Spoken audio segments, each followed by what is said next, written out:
Ito ang latest weather update. Alamin ang pinakasariwang ulat panahon ngayon dito sa Information TV Educational Channel.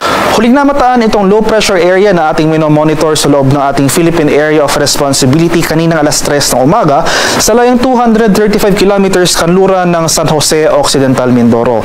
Sa ngayon, hindi natin inaasahan na magiging isang ganap na bagyo itong low pressure area na ito, pero patuloy pa rin ito magdudulot ng makulimlim na panahon sa malaking bahagi ng Luzon. Samantala, ito namang easterlies o yung hangin na nanggagaling sa dagat Pasipiko ay nakikita natin dito sa ating latest satellite images. Ito yung mga makakapal na kaulapan dito sa area ng Batanes at Babuyan Islands. So, over Cagayan Valley, asahan natin yung epekto ng easterlies. So, makulimlim na panahon at mataas sa tsansa ng pag-ulan.